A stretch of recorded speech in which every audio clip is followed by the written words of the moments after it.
2023年11月2日盘后，苹果公司发布2023财年第4季度财报。Alpha 投资频道的 Ruthie 为您播报。本季度，苹果公司实现营收895亿美元，同比下滑0.7%，基本符合市场预期893.1亿美元。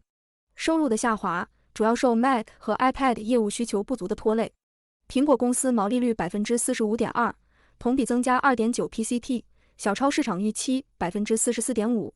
其中，软件毛利率连续9个季度维持在70%以上。本季度全球手机市场止住了下跌，而苹果公司的 iPhone 业务仍好于整体行业。苹果本季度手机出货均价略有下跌，但仍在历史同期较高水位。Mac、iPad 及其他硬件业务本季度均有不同程度的同比下滑，其中最不及预期的是 Mac 业务，季度收入76亿美元，远低于市场预期87.7亿美元。虽然硬件业务环比都有回升，但低迷的表现仍是受疲软的需求影响。软件服务本季度收入223亿美元，在超蓬勃一致预期213.8亿美元。软件服务仍是公司最稳健的部分，业务持续增长。本季度苹果软件服务收入增速再次重回2位数。整体的看，苹果本次财报还是不错的。本季度的收入达到了市场预期，而利润端更是明显超市场预期。收入端最大项的手机业务已经开始企稳回升，软件服务的持续增长还能结构性提升公司的毛利率，因此公司在收入不增的基础，利润实现了双位数的增长。然而，就这样的一份财报，能给市场带来信心吗？其实并不能。硬件端的疲软，在营收端很难有成长的表现。在下游需求相对疲软的情况下，本季度 iPad、Mac 和其他硬件业务都是同比下滑的。而公司也预期，下季度 iPad 和可穿戴业务都会有较大的下滑 ，Mac 和手机均有增长，但总营收和去年同期基本持平。当前电子产品市场呈现回暖的迹象，而在安卓和华为等厂商开始增长的情况下，苹果自身并未展现出较强的 Alpha。虽然利润端仍在增长，但主要来自于软件业务带来的结构性提升。而如果硬件业务迟迟打不开局面，软件业务的增长持续性也将受到影响。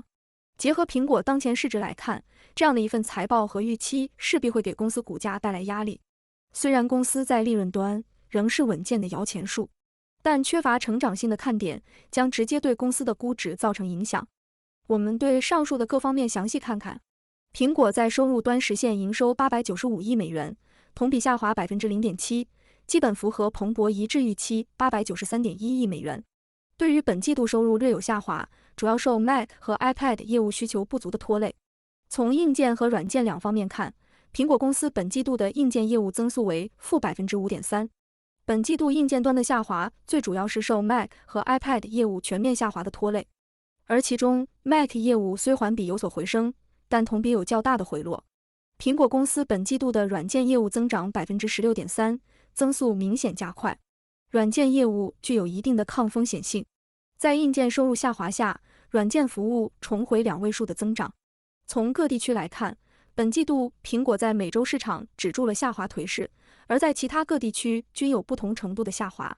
美洲地区是苹果收入的最大来源，本季度同比增长0.8%，而欧洲和大中华区分别-1.5%和-2.5%的下滑。2023财年第4季度及3Q23，苹果公司毛利率45.2%，同比增加2.9 PCT， 小超彭博一致预期44.5%。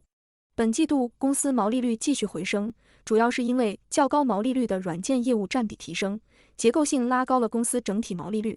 苹果公司本季度软件毛利率继续站稳在70%以上的水位。而市场最关注的仍是硬件端的毛利率水平亦有回升，本季度苹果硬件毛利率回升至36.6%。硬件端毛利率的回升主要来源于公司对成本端的控制。2023财年第4季度，苹果公司经营利润270亿美元，同比增长8.3%。苹果公司本季度经营利润的增加主要是毛利率提升所致。本季度苹果公司的经营费用率15%，同比增长0.4 PCT。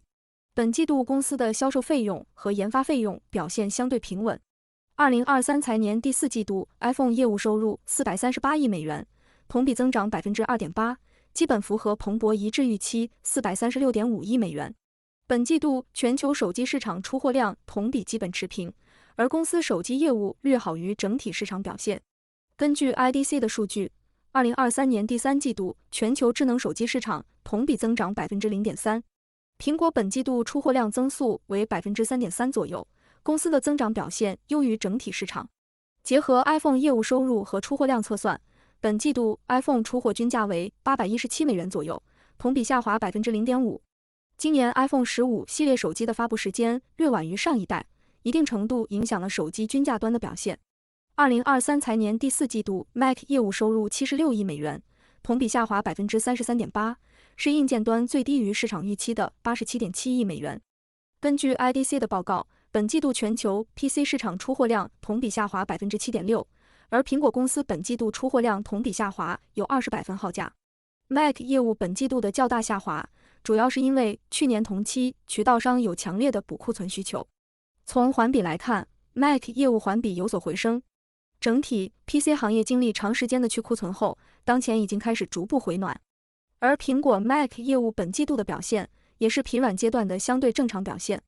iPad 业务收入64亿美元，同比下滑 10.2%， 略好于彭博一致预期 61.4亿美元。iPad 业务的当前下游整体需求仍然偏弱，导致该业务收入持续低迷。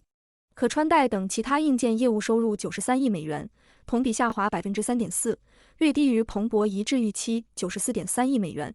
苹果的可穿戴等其他硬件业务本季度仍有下滑，其中一部分受秋季发布会较晚于去年同期的影响，而整体市场需求仍相对低迷。软件服务收入223亿美元，同比增长 16.3%， 超彭博一致预期 213.8亿美元。软件业务是最稳健的部分，业务呈现持续增长的态势。本季度苹果软件服务收入增速再次重回2位数。在宏观经济相对回暖的情况下，消费者的付费意愿也有所回升。